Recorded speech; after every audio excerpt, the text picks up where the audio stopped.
with us as discussioners, panelists, we've got Dana Merkel, who's of counsel at Blank Rome Maritime. Dana, thanks for joining us. We have Jan Willem van den Diesel, who is the Americas lead for Cargill Ocean Transportation. Jan Willem, thank you for coming on board today. We have Peter Lindsay, who's the Vice President of Marine for Purified Fuels, and we'll learn a little bit more about that. And Peter, thanks for joining us. And I know you've got a tight window. You've got exactly 1 hour. So if Peter disappears at the top of the hour, you'll know why. And Thomas Damsgaard, who is a general manager for the Americas for BIMCO, and office when Thomas. We just opened the office here in the Americas in June 1st last year. So a little over a year, we've been going over here covering all of the Americas. It's something we've been working on for the last 10 years to get BIMCO to plant the flag over here. And we're really excited about bringing the BIMCO Maritime Toolbox to us here in the Americas. So, yeah, thank you so much for having us today, Carleen. Really excited about being here. Well, thank you for joining us. And what we wanted to do today is start out with sort of a framework of MARPOL Annex VI, where we've been and where we are. And later on in the hour, we're going to move into what I think all of us want to know more about, which is the MEPC 80 meeting, which happened a couple of weeks ago at IMO, which really set the goals and the ambitions for decarbonization. But before we get into MEPC 80, we wanted to review, and Dana, perhaps you could help us with this. What is the scope of MARPOL Annex VI, and what type of emissions does it regulate? Sure. In a nutshell, Annex VI addresses prevention of air pollution from ships. The current iteration imposes restrictions on things like ozone-depleting substances, VOCs, nitrogen oxides or NOx, fuel sulfur content, and incineration of various substances on board. Most recently, we have the energy efficiency requirements, and over the years, they get amended to add new restrictions like new ECAs and of course, the ones we're going to be talking about later on in this session. Excellent. Thanks so much for giving us that framework. But Thomas, how does MARPOL Annex VI contribute to global efforts to reduce air pollution from ships? Yeah. All these hazards that MARPOL 6 regulates are hazards to the air that we breathe. And it's all having health implications to us, you know. These regulations are here to reduce acid rain, reduce climate change in CO2 and greenhouse gas emissions.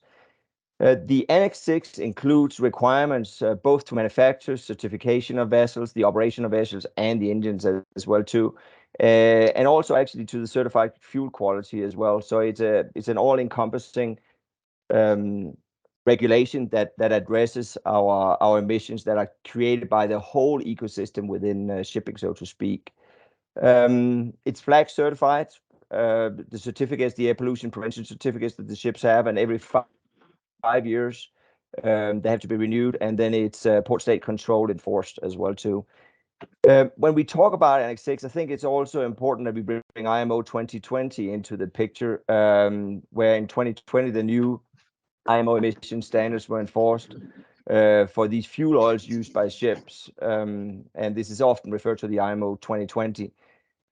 Global sulfur fuel limits were dropped down to, I think it was 0.5, and I think in ECA areas 0.1%. And then, of course, in lieu of addressing this at the fuel states, Annex 6 also provided for these approved exhaust gas cleaning systems that we oftentimes refer to as scrubbers, whether it's open or closed-loop scrubbers.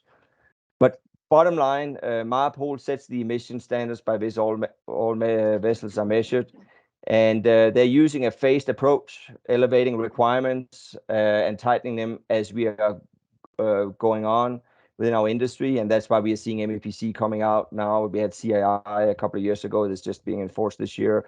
And MARPOL is doing in order to move maritime towards the zero emission target to protect our planet. And as we all know, it is the only planet we got. You're absolutely right. Dana, in terms of the requirements for MARPOL Annex 6 and enforcement, how has that been tracking? Sure. Initially, Annex 6 set very specific requirements. You have the sulfur requirements that Thomas just mentioned, the most recent being in 2020. You have the increasingly restrictive tiers limiting NOx emissions, prohibiting emissions of ozone depleting substances and installation of any equipment that uses those substances, prohibiting incineration of various substances on the ships. The most recent amendments aim to reduce greenhouse gas emissions by addressing energy efficiency overall.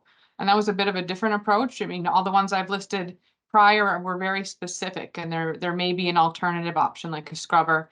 But the energy efficiency and how that's going to go going forward is much more flexible and focuses on overall energy efficiency. And if you fail to meet that, you could go a number of different routes in trying to improve your efficiency. So it gives a lot more flexibility, but flexibility isn't always a good thing. In terms of enforcement, as Thomas mentioned, it can be done by the vessel's flag state anytime, anywhere the vessel is. And it can also be done by the port state if the vessel travels into that port state's waters. Excellent. Thank you so much. Peter, you've got a varied background, you know, from Kings Point to sailing to bunkers and now working with Purify Fuel. How does the implementation of Annex 6 affect ship operations and fuel choices? Thanks, Carlene. When you talk about a varied background, I was just trying to get the background to blur a little bit. So there's another background for you. No, thanks for the question. You gave me a little bit of a prompt on this before it, and I got a chance to get some thought into it. Really, from a ship ownership operator standpoint, they've got to think about the here and now, and they got to think about the future, right? What's coming? The fleet you've got and the fleet you want, or the fleet you're supposed to want. And I don't know which is scarier. Just with every meeting of the MEPC and every set of requirements and every set of clarifications. Again, none of this stuff is easy. And they know that as well. I know they don't act like it at times, but they do know that. I think it requires for today to look at all aspects of energy consumption in the current fleet. Speed assumptions is the big one, right? A lot of talk about that. Speed assumptions for charters as well as the liner shippers when they're setting up their schedules. How many vessels do they need to make a string of ships? That's for the big liners, the container guys. And then on the charter side, just what speed assumptions that they want to give to their customers when they offer that vessel at a given day rate.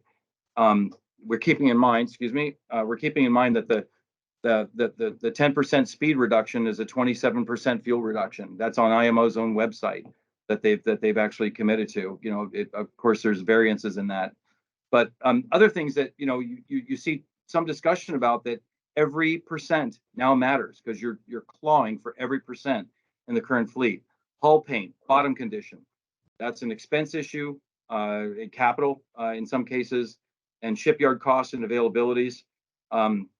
Power generated on board and used in ships operations, from lights to water production, refrigeration, HVAC, generators, waste heat boilers, all that stuff. They've got to look at every bit of generation capability, every bit of recovery, if you can, from waste heat, and then where it gets used, down to LEDs on ships now, right? Apparently there's a lot of energy that's used just running the ship. Most of the fleet, though, the typical pragmatic ship owner would say they're stuck with the fleet they have, and they've got to look at fuels, voluntary lower sulfur usage of fuels, maybe less LSFO, going more MGO, if there's an economic case for that, if the customer mandates it. I haven't heard a lot of that. Biofuels into consumption, which comes with a mandate of source tracing. You can use the biofuels, but you got to know where they're coming from and if they're less carbon intensive. And then looking ahead now to the retrofits for exhaust gas recirculation, supplementary fuels to be injected, hydrogen, methanol, LNG, and even carbon capture, which I'm starting to read more about. The last of which, of course, near and dear to my heart is the fuel additives. If any way to change the characteristic of combustion today in today's diesel plant without a lot of capital investment in changing it, what else can we do? Can we advance combustion? Can we retard combustion? Can we round off the curve? That's actually what my group has been involved in, trying to go for between a 5 and a 7 to 8% gain in efficiency just by changing the chemistry of combustion slightly. Wow, thank you. That's a full spectrum of opportunities and challenges. Dana, in your observation, what has been practiced and enforced when it comes to impacting and implementing some of these Annex VI opportunities? In the US, Annex VI is enforced primarily by the Coast Guard, also by EPA. The two agencies have an MOU and agree to cooperate in inspections of shore-based facilities that are providing marine fuel, shipboard compliance, inspections, record reviews, and then, of course, investigations and enforcement actions. We've seen civil penalties for Annex VI violations.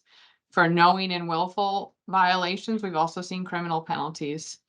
So far, we're looking at the more well-known requirements that we've seen enforcement on.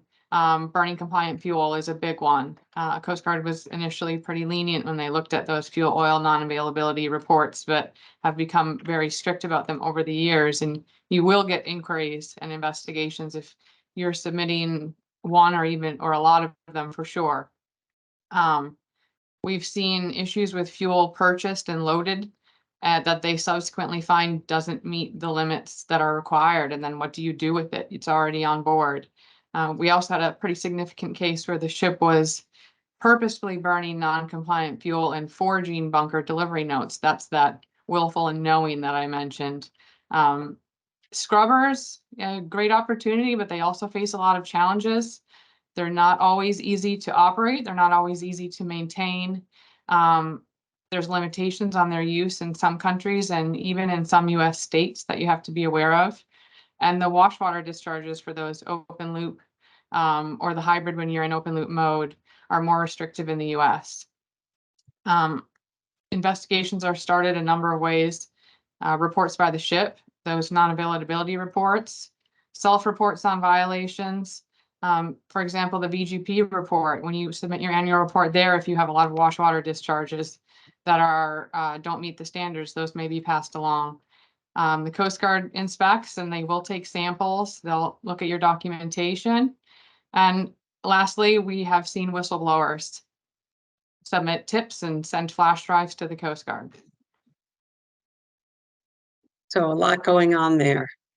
And it is definitely on the radar of enforcement agencies such as the Coast Guard. Jan Willem, what challenges do ship operators and charterers face in meeting Annex VI requirements? It depends which ones you're talking about, but let's start with the low sulfur ones. Everybody has the concept of 2020, I think, in mind when the whole world of shipping had to reduce from 3.5 to 0.5 in the open seas. And in many ports, it was already going down from 0.5 or even to 0.1 in special zones, ICA zones. So what challenges? It's all about preparation, I think. We spend a good deal of amount preparing for that fuel transition. And yes, there were many people who thought it wasn't going to happen. But as it became clear that this most likely was going to go through, I think everybody got to work, and also the customer end of things got in line, meaning we had to start pricing contracts, including the correct premiums for the fuel, etc. And yes, there was a bit of, in the month of November, December, there might have been some wiggle room here and there, but by and large, people assumed that this would happen, priced it in, and started fueling the correct fuel. Obviously, we all relied on the bunker suppliers to get the correct fuels, but that was in place.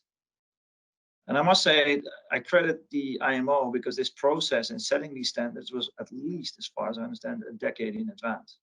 So people could get used to the idea, and we already had some training sessions, if you like, by going in ECA zones with ever lowering units.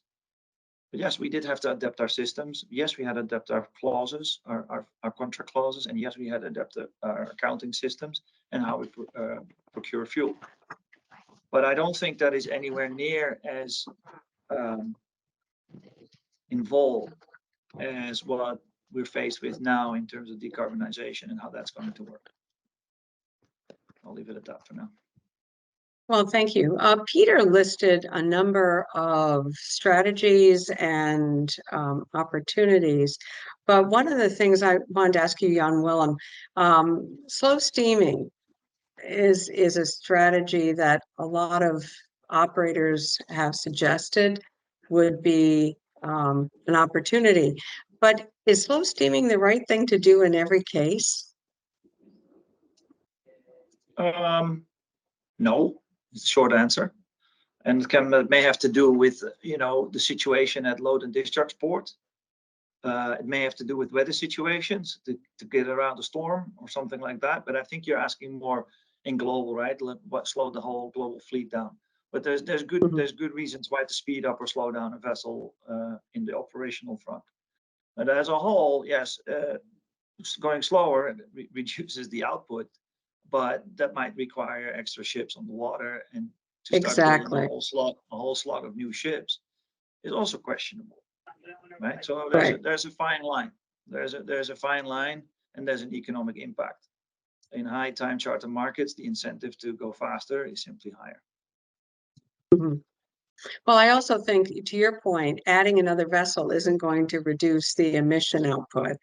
Number one. Number two, ships have a sweet spot where they're most efficient. And sometimes if you slow a ship down, you're actually burning more fuel because it's not running as efficiently. Right. So, Peter, what type of technologies or methods exist today for testing and monitoring emissions? Are they accurate and adequate? Carlene, I'll get to the technologies in a second. The first part of your question, I think the best measurement we've got today, which is the oldest measurement in the books, is just consumption, right? And agreeing on what consumption is. For those mariners on our call, we all know the chief engineer, the good chief engineers that always have a little bit more bunker fuel somewhere just to make sure they can get you home. That isn't quite on the books, but even that's getting chased out today. The one measure we do have down well is consumption. We're getting even better at it. We're measuring it at the tank level. It's being measured at the engine level, at the purifiers, at the in the fuel rack. But it's when you get into the other ones, and we've actually learned a bit about this in the last year, about the absolute absence of great measurement technologies and the need for more widespread technologies. I think the challenges in accuracy and adequacy, if you will, to your question, is the elimination of factors for fair comparisons. And we run a lot of tests, and again, when you're just looking for 1 and 2 and 5 and 7 and 8%, the bigger ones you can kind of tell. But when you're trying to compare equal voyages and equal runs on an engine, in a power plant, on a vessel, weather, sea state, even air temp and humidity, differing fuel characteristics, right? If you're lucky, you can get the run on a single batch of fuel, so you can have a fair comparison, because one bunkering gives you a certain cetane level, viscosity, energy density, and then the next bunkering you take on is a different fuel. So now you're comparing consumption of different fuels. It's real. I mean, these are real challenges. You can come over it, but I think the biggest one that you're really asking about, Carlene, is what happens at the stack gas. And that's the idea of a spot measurement versus a continuous measurement. We've got lots of spot measurement technology, which is great. We're using it. But what we don't see enough of widespread, in my opinion, in the industry is continuous stack gas measurement. It's expensive. It's tough to maintain. I think Dana or Thomas mentioned earlier about the additional strain on vessel personnel. It's another system they got to maintain. But it's important because you're measuring the big 3 plus more: CO2, NOx, carbon monoxide, and all the particulate, right? The NOx family is three players in itself, which all are measured differently. So there are challenges, but yeah, what I'm hoping to see is that more of this will come out, Arlene. We'll get more available continuous stack gas measurements. It's a good opportunity for somebody. Yeah. Well, thank you very much. And especially as we're going into a period of accountability with the various amendments that were required or being used as benchmarks. We want to make sure those are accurate. So we talked at the top of the hour about looking at MARPOL 6, but then 2 weeks ago, MEPC met at the IMO, and they've set a whole new, well, not completely new, but they updated existing goals and then added a few more. But Thomas, could you give us an overview of what happened at MEPC 80, please? Yeah, I would love to do that. And you're right, out of MEPC, and MEPC, that's the Marine Environment Protection Committee. This was their 80th meeting. We were held in London, like you said, less than 2 weeks ago. And the 2023 IMO greenhouse gas strategy on reduction of greenhouse gas emissions for ships actually came out of that, which is a continuation of this work by IMO to address the greenhouse gas emission reduction. Now, this 2023 greenhouse gas strategy vision is focused on reducing greenhouse gas emissions and with a higher level of urgency than we have seen before. And the aim is really to phase out greenhouse gases as soon as possible, and doing that while still promoting a just and equitable transition. Needless to say, a lot of challenges around it. The strategic ambition, which in our opinion at BIMCO is indeed very ambitious, and it includes two aspects: a drastic reduction on vessel carbon intensity through improvement of the energy efficiency for new ships, and that's including also the design index, and then reducing CO2 emissions per transfer work as an average across the entire international shipping environment by at least 40% by 2030, and that's comparing to 2008 numbers. Then it's focusing on expediting the adoption of zero or near zero greenhouse gas emission technologies. These are fuels, energy sources to at least 5%. And they're actually here thriving for 10% of the energy used by 2030. One thing that is important to notice here, and this is where there's been a lot of pushback on MEPC 80 and this strategy, is that we have many of these stretch goals. So you have low ambition level, but then you have these stretch goals that goes beyond what is fixed. And I'll come back to that in just a little in a second again. So, and then the fourth area is they're really trying to reach zero emissions by around 2050 or close or near to 2050. And this is a very significant point also. It is not a firm date, but 2050, of course, aligns with the Paris Agreement. And then they have these indicative checkpoints along the way to reach net zero greenhouse gas emissions. So it's not just a long-term goal. We have these intermittent goals. And they are 20% reduction, thriving for 30%. This is one of these stretch goals for 2030 compared to 2008. And it is to reduce the total annual greenhouse gas emissions by at least 70%, striving for 80% by 2040, again compared to 2008 baseline. The 2040 checkpoint of 70% emission actually translate to approximately a reduction of 90% at the ship level when we look at the expected fleet growth from now until 2040, and we take that into account. So it is actually a very aspirational stretch goal. And as mentioned, it's already receiving a lot of criticism because the 2050 is not firm, and these stretch goals are not firm either. However, the aspiration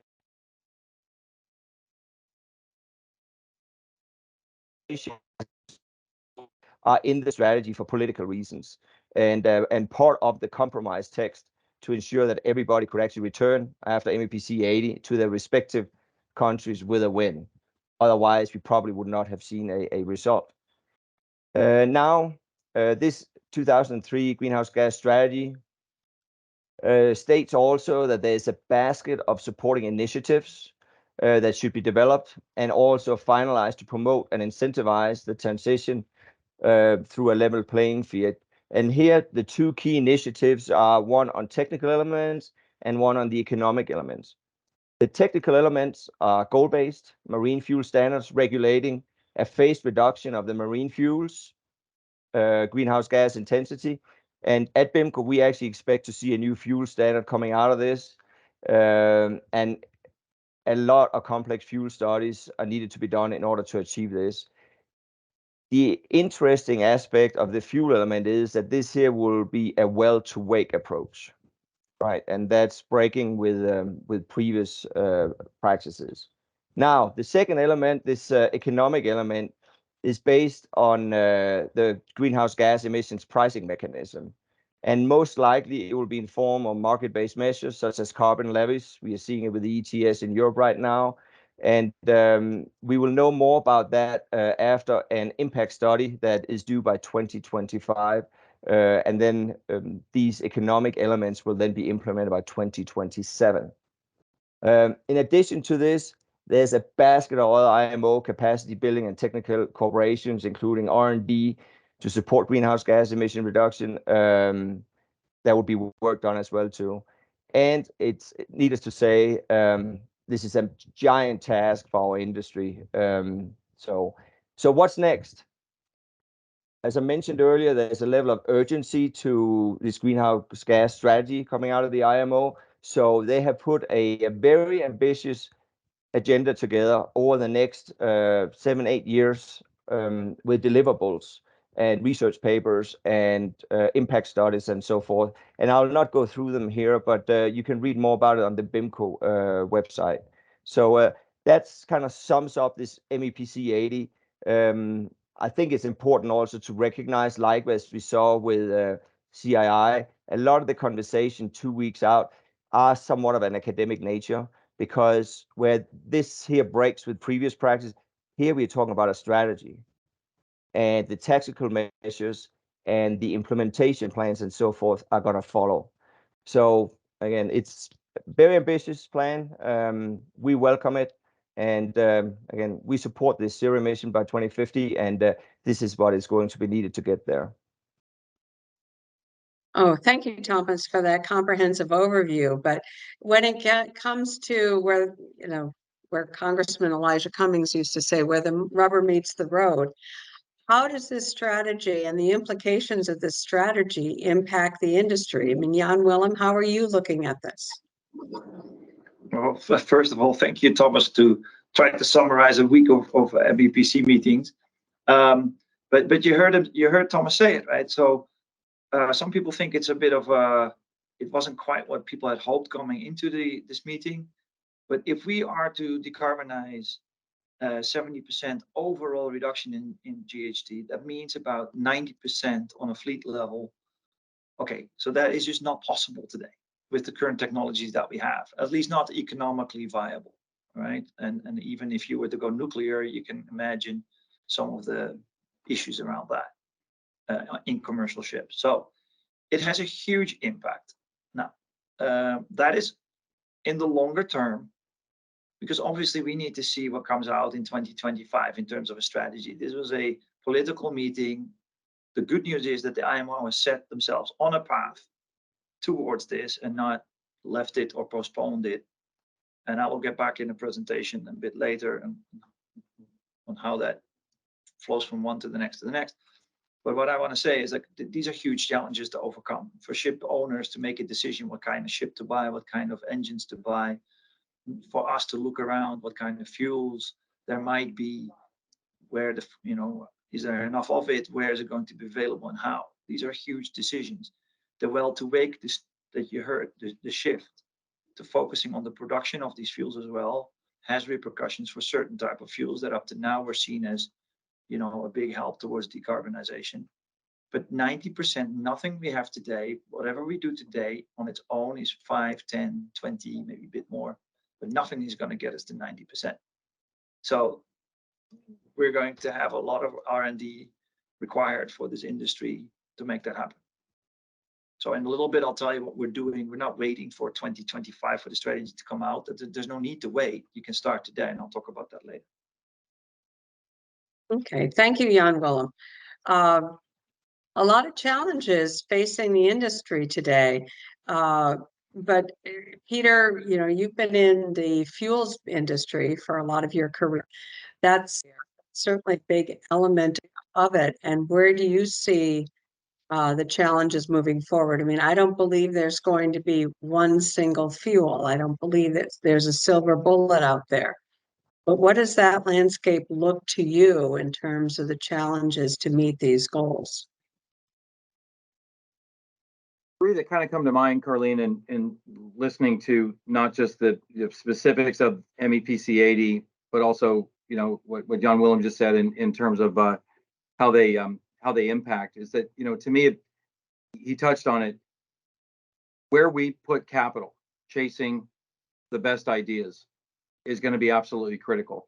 The ship ownership operator is going to have some kind of a crystal ball, you know, better than they even have now, right? And we've seen this before, right? When the idea of lower sulfur was coming out upon us, you know, prior to, you know, actually since 2012, we kept lowering the sulfur numbers. And are you going to go with scrubbers? Are you going to go with something else? You're going to burn MGO? What's the spread going to be in the pricing between a gas oil and a low sulfur fuel oil? So, you know, will it be capital, or do we tell our owners to expect capital increases or expense increases, right? What side of the books are they going to go on? But I think capital for retrofits or more expensive new builds is definitely going to be there. But those more expensive new builds are going to be on the back end, the more expensive end of the ship, as I used to call it, and that's you know, with the engines, and they've got to increase their dialogue, enhance their dialogue, excuse me, with the engine manufacturers and the people that are coming up with this technology. They've got to keep in mind the complexity of the fleet engineering crew. I mentioned it earlier. 35 years ago, when I was sitting for a license, it was a mate's license, not an engineer's license. But if that engineering license was tough then, it's even tougher now. With all the jobs that they've got to now take on and systems to maintain. I know I mentioned that before, but I wanted to just reiterate it. And then I think the other challenge that I see is going to be consistency.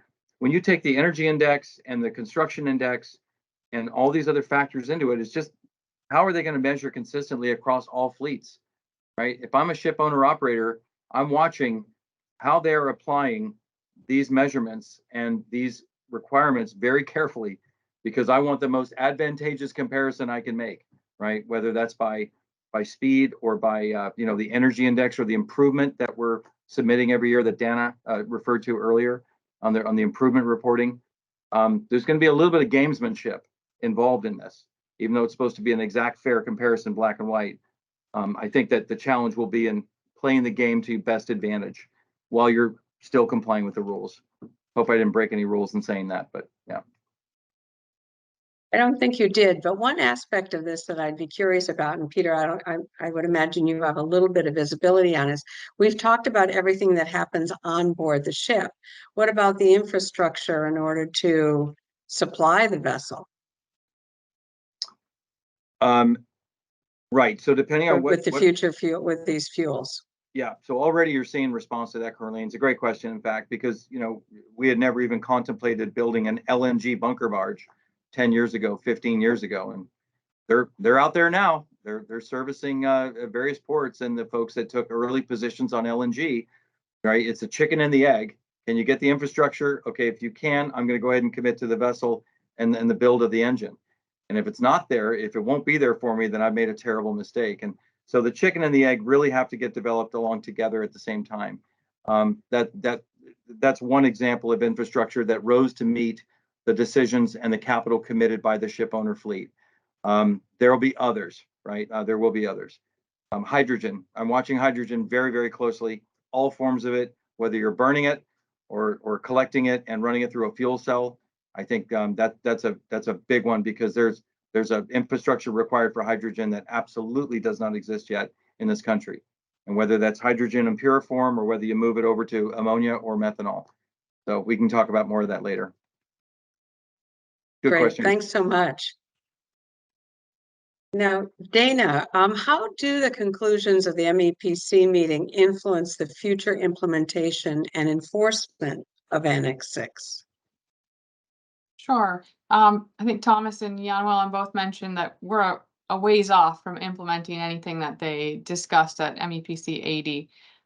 We'll have a number of years here where we do the research and decide what the standards will be. And then once we decide on those standards, there will be a gap period between adopting those new standards and when those new standards become effective.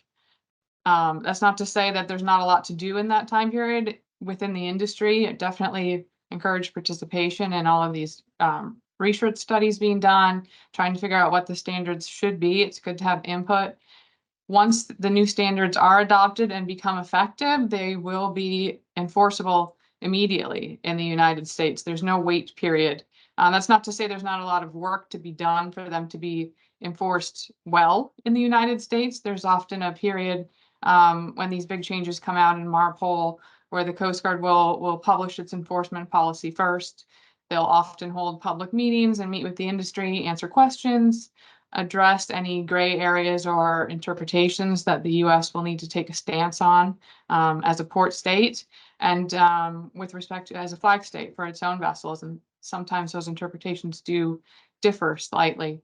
But we're a long ways off from seeing any enforcement of MEPC 80. Okay, thank you. Well, Jan Willem, you've been teasing us throughout this webinar about some information you'd like to share with us on how Cargill, for instance, is preparing for and adapting to potential future changes in Annex VI regulations. Yeah. So would So you let me care see to if I can share actually that with us? Let me see if I can get the few slides up. Go 1 second. I hope that's going to work.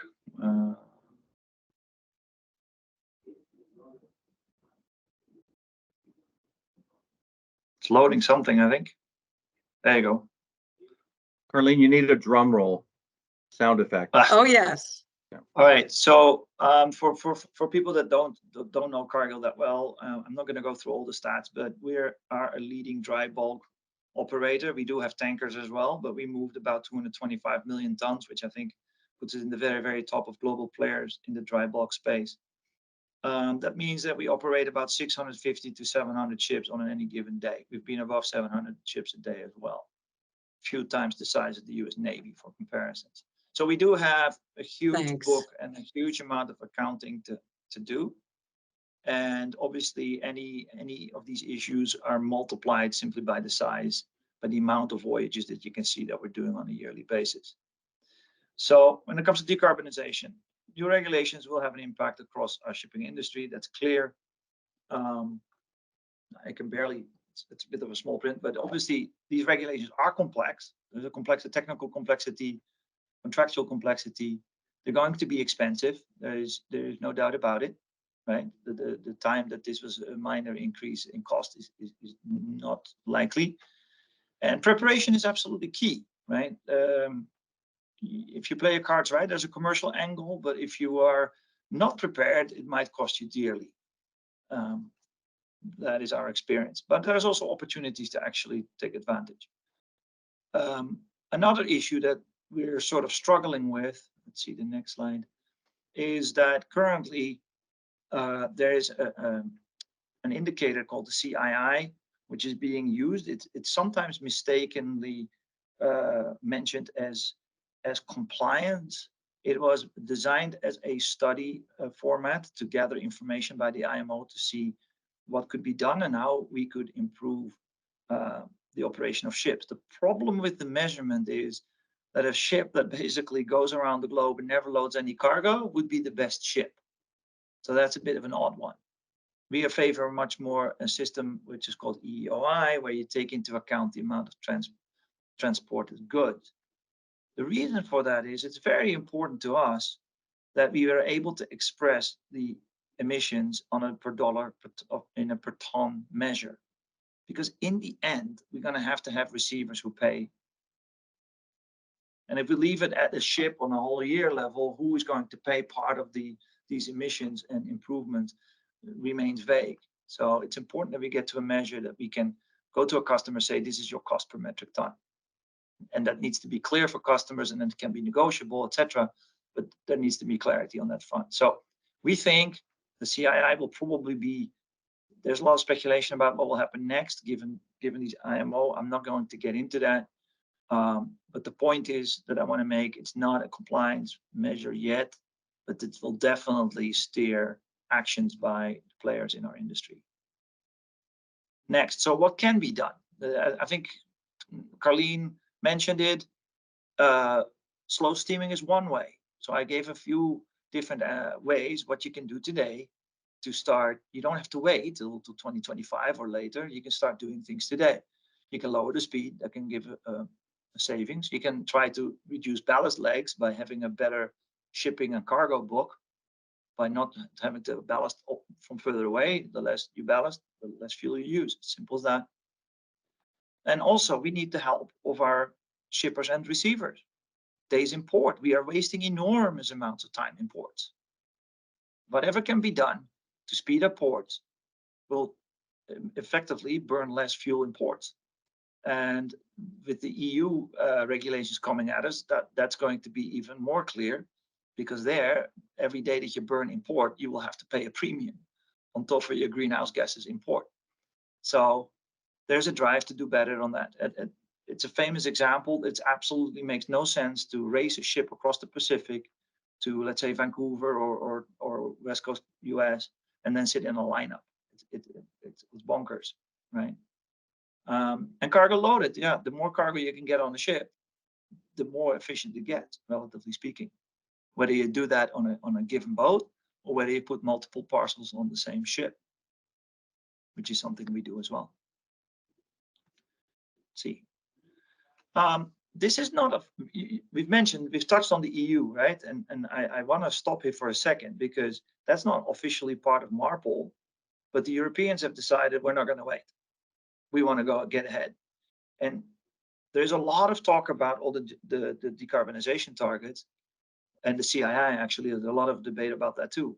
But this is starting in January. This is almost for Europe, this is as big as 2020. We're gonna have to charge money for ships coming in and coming out of the European Union, loaded or either discharging or loading, or even ballasting within the European Union. It basically means that on any voyage in or out of the US, you're going to have to pay 50%, on 50% of that leg, you're going to have to pay a premium. And that is on the greenhouse gases emitted, which is roughly 3 times the amount of fuel used. So it's considerable.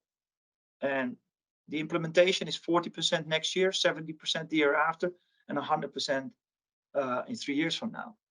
So we gave an example of what that might cost. So these things have real cost implications. So again, when I mentioned to prepare for things, this also means on the commercial side of shipping, we need to start talking about this with our customers, or otherwise some people might be asleep and it's going to cost them dearly, or in the unclarity, we're going to have lots of arbitrations and court cases. So the clearer this gets, the faster we can move on and make this happen. And I think I mentioned this because this will be undoubtedly will become some sort of a format that will be deployed later on globally as well.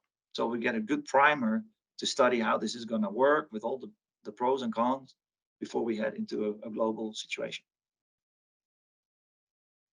I mentioned the 2020, and there were a lot of naysayers in 2019. I think in the end, I frame it like this, and I framed it to my colleagues as well. If we had not had a successful introduction of these sulfur limits, where there was also a lot of second guessing in the lead up to it, I don't think we would have had such a receptive and focus on decarbonization at the IMO level. Imagine if this had been a complete disaster and everybody was cheating, let's say. I'm sure that people would have dismissed the whole IMO discussions in a much bigger way. But since this was done fairly well, I think that the conversation was able to shift to decarbonization very quickly. So we have a slogan since last year, together making zero carbon shipping a reality. The keywords are together, because it's not just us. We're good at doing stuff for ourselves, but there's a very clear understanding in Cargill that what we're faced with needs the collaboration with many, many parties. From the fuel suppliers to the customers, ship owners, crews, you name it. Reality is that we're just not talking about it, we're doing things. And I think I'd like to say that we pretend to be a leader in dry bulk shipping, and with that comes a lead role to be a catalyst for change. So we see the journey as follows. There is a cost to decarbonization for an operator, owner and operator. Anything from energy saving devices to using wind, slow steaming, biofuels, and then the new fuels. We kind of give it a graph that the cost, the incremental cost of these alternatives will increase. At the beginning, there were definitely savings to be had, which was self-serving for any operator. And you could just basically, you did something and you got the savings and it paid off. There comes an inflection point that the cost will be bigger than any owner operator can absorb. And that's where we're at. So it's critical that we have an understanding that either the consumer pays, the taxpayer pays, or both in the form of subsidies. Because we can't just load these costs onto ship owners and hope that you get away with it. That, I think that we all go bankrupt. So I think at Cargill, we are somewhere in the midterm. Biofuels are not longer something theoretical. We've been using these. We've been selling these to our competitors. We have a huge plant in Belgium that can convert fuels, use cooking oils into biofuels. And these fuels are being used in the mix by our ships and by our competitor ships, for example. Earlier this summer, we came out with a few announcements. Wind propulsions, what you see on the left, these are not actually sails, they're wings. The first such ship will come out, I think, in the coming months, and I think before the summer is over. And that's definitely a trial. That is one ship. It's not going to change the whole world of shipping, but it's concept, right? Let's see what we can do. We chose these wings because we believe in the wind sector, this will give the biggest bang for your buck in terms of savings. So we'll see how that goes. Stay tuned. The other thing is we were the first in the world to order methanol dual fuel bulkers. We've ordered first 2 with Mitsui, and we have another 3 on order, I believe, with Lauritsen. And we see other people now starting to order dual fuel bulkers. It's already happening on other types of ships as well. And I think my dear boss is quoted as saying, this is exactly what we'd like to see, that other people copy our idea, because we on our own cannot, you know, order all the ships for the whole world. That's just way too many. You know, it's not just that. Well, you see the photo. We work with Mitsui. We work with Bar Technologies to make this happen. I think it's a bit of a repeat of the previous slide, to be honest. So I'll go through that. I want to talk about our partnerships. Like I said, the together part is not just a nice slogan. You might know Zero North. They help with voyage optimizations, for example, with us.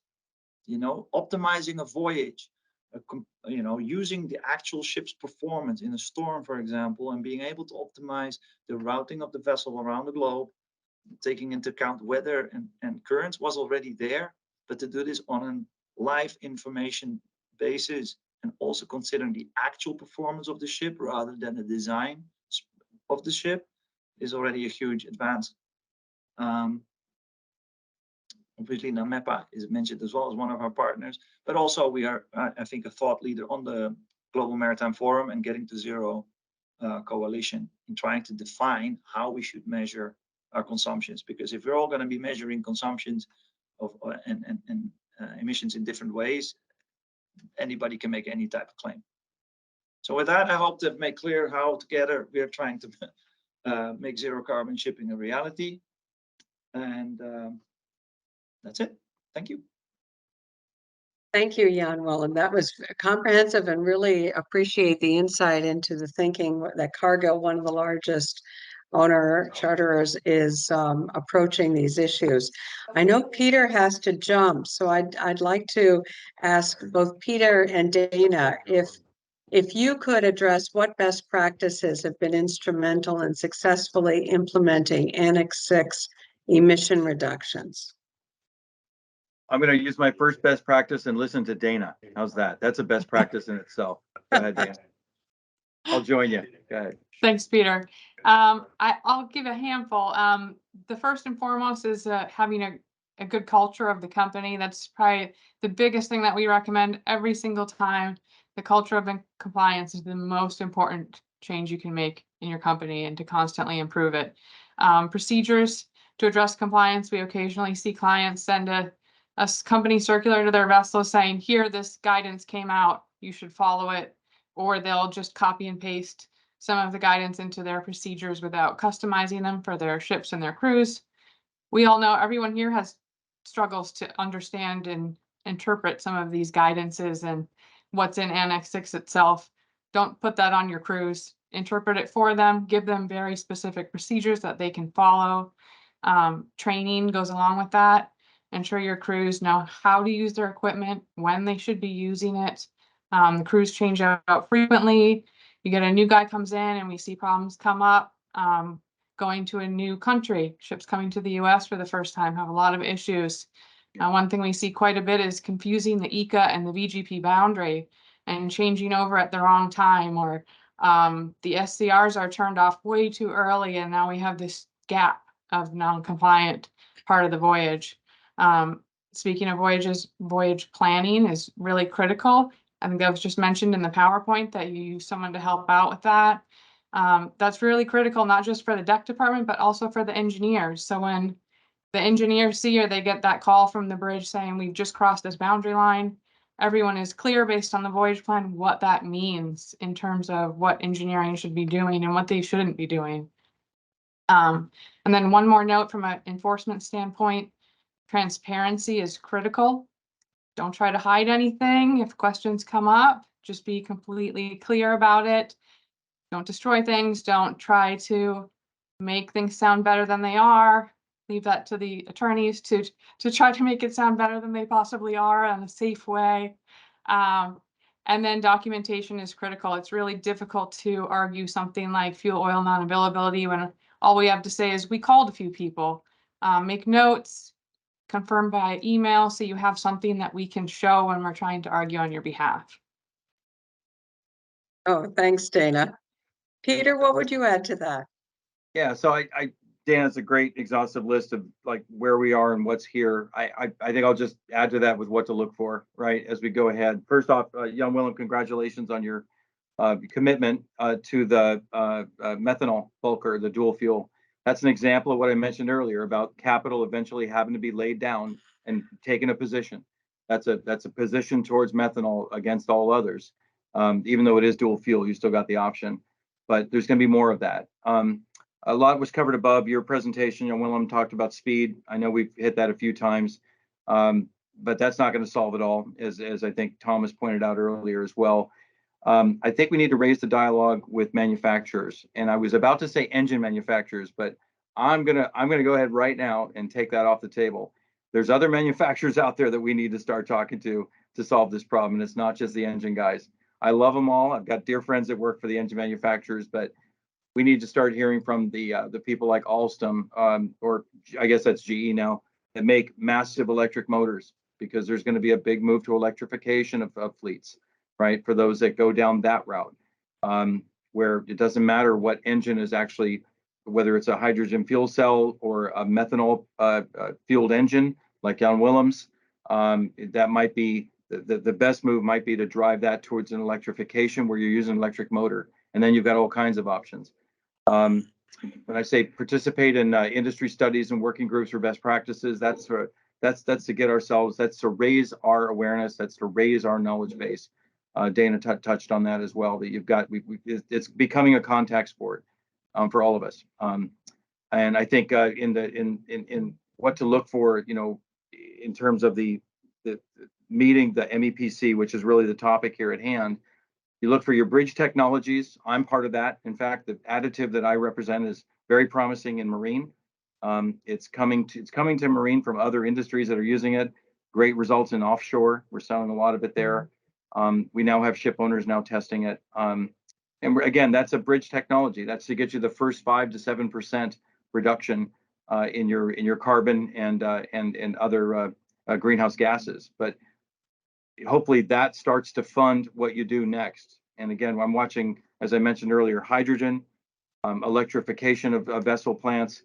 And the other one we really didn't talk about, which could be a whole nother seminar, Carlene, in the future, is hydrogen versus methanol, and then those two versus electrification and batteries.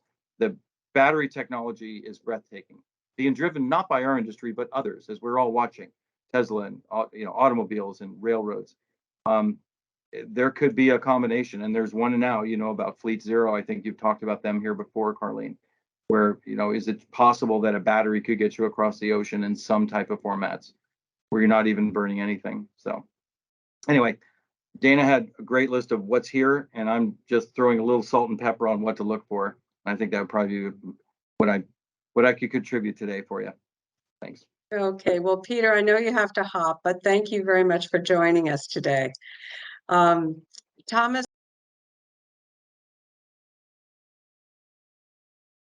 our webinar, what are the potential economic and environmental costs and benefits of Annex VI implementation? Yeah, I know we're almost running out of time here, so I'll be short on this. But from the point of view of a membership organization like BIMCO, where we are representing more than 60% of the world's merchant fleet, these new strategic ambitions that are coming out of IMO are truly groundbreaking. They're a game changer, and they're going to impact every single ship owner out there. They will have profound changes in the way we build ships, the way we operate them, the way we fuel them, how they're being invested in, and also how they're being insured. And that all needs to be reassessed. A lot of work in front of us. However, I think probably the most important thing that is coming out of this IMO greenhouse gas strategy is finally we have an investable pathway for owners for their fleet renewal. And we have a lot of owners sitting on the sideline, didn't want to step in because they didn't know what the targets were out there. So that's a huge one. In only 17 years, all ships on average will only emit 10% compared to normal fossil fuel ships when we look at a fleet level, right? And that also means, because of the lifespan of ships, that the ships that have been built the last 5 to 8 years, and of course any new ships coming here on out, will be trading by 2040 with measures applying equally to all ships of all flags. So if the owners do not align, the vessel's lifespan will be less than normal. And new vessels really coming out must be ready to see a reduced lifetime. So it's critically important that owners they align behind this here. And I think Jan Willem is a brilliant example of what they're doing at Cargill to really lean into it. One last point I want to bring up here also, the CII we've been talking about, the strategic measures coming out of MEPC 80 will not be like CII. CII is still here, and it's still with its not-for-purpose regulations and guidelines, kind of missing the goal of efficiency. However, we anticipate a CII review will be completed by 2026, and then hopefully IMO will come out with more meaningful measures that still supports the overall goal of decarbonization for our industry. And then one last thing that we should not miss either, and as some of you have probably noticed this week, we have a new elected IMO General Secretary from Panama, Arsenio Dominguez, who actually brings a significant understanding of shipping, and he actually served as the director for the marine environmental section at IMO for several years. And no doubt he will be leading us, IMO, forward on the greenhouse gas emissions reduction and the transformation that we'll see within industry. Thanks, Colleen. Well, thank you, Thomas. That's a great summary for us. And I want to thank Dana and Jan Willem as well. Peter has left us because you really have contributed a great deal to our understanding and the dialogue surrounding Annex VI and what happened a couple of weeks ago. So thank you for your contributions. Now, before everybody leaves, NAMEPA always likes to reward people for their attention, their commitment, and their dedication to save our seas. This summer, we have a summer intern who's been tasked with really taking a deep dive into the decarbonization activities that are going on in the shipping industry. And she was particularly tasked to do an overview of MEPC 80. Her name is Sophia Vanden Diesel. And Sophia, would you please come on to put your camera on and let us know what we're going to be sending to all of the delegates who joined us today. Hello, everyone. It's so good to see you all, and thank you for all of your insightful comments during this meeting. This summer, I've been looking at the MEPC 80 meeting, especially looking at what was going on beforehand, during, and after. And I've wrapped this all up in a summary that will be sent out to those who attended the meeting today. Thank you so much. Well, thank you, Sophia. And I don't know, other people are going to say, what did you do over summer vacation? And Sophia is going to be able to go back to school and say, I studied emissions and decarbonization. So thank you. And thank you to all of you for attending, and particularly to our speakers today. It is important that we all have an understanding and a commitment to protecting the marine environment, mitigating our industry's impact on the environment, and NAMEPA's mission to save our seas. Thank you for joining us.